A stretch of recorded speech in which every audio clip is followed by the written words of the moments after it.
Yeah, so Hard Knocks with the Bears and Caleb Williams is officially kicked off.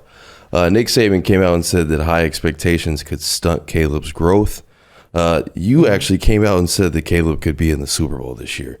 So do you think that you're contributing to Caleb Williams' potential downfall? So here's the thing. I think that if it were a trendy consensus pick, I think that might be not great for him. Right now their over-under is set at 8.5. They have the 15th best Super Bowl odds in a 32-team league. There isn't too much hype.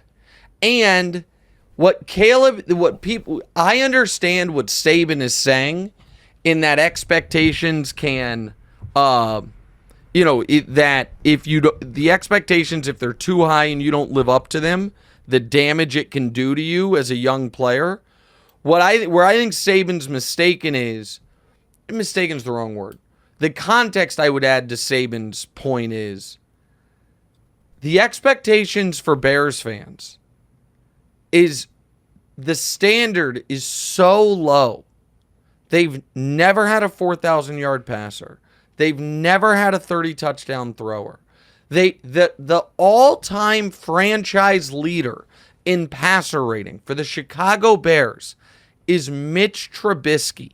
The single best quarterback season they ever had was Eric Kramer 30 years ago. Jim Harbaugh was their starting quarterback for 4 years in the 90s and never threw 16 touchdown passes, okay? So Caleb just going out there and being slightly above average is going to put Bears fans and Bears local media over the moon.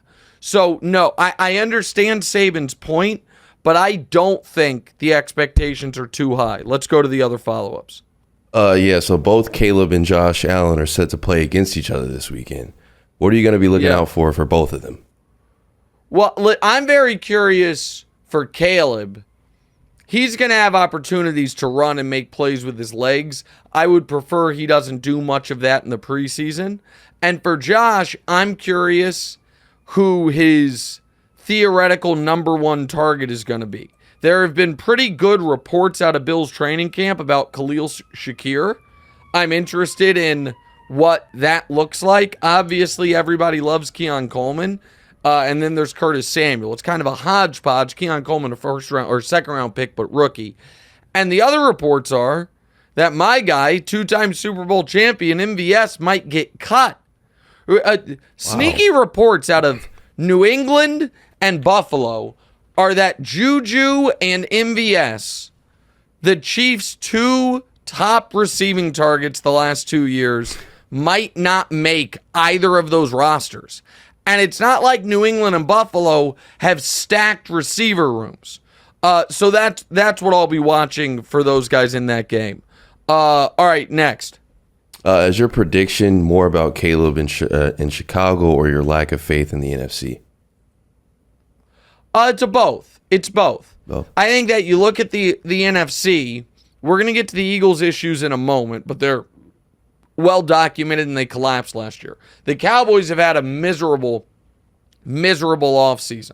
I'm the only person that cares about this, but I do care about it. The Lions lost their kicker for the year, and I think that matters.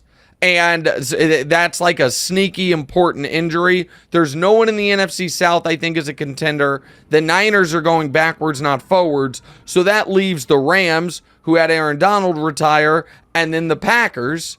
And I just think the Packers, because they were so great in that playoff game, people are slightly overstating how good they were over the course of the whole season. So all of that, plus the fact that I think Caleb's going to be an instant star, is why I'm putting some stock in that. Hey, thanks for watching. Hit the subscribe button to get more from the show, and make sure to click the bell to get notified every time new content drops. Check out full episodes of What's Right wherever you get your podcasts, or just click the link in the description below.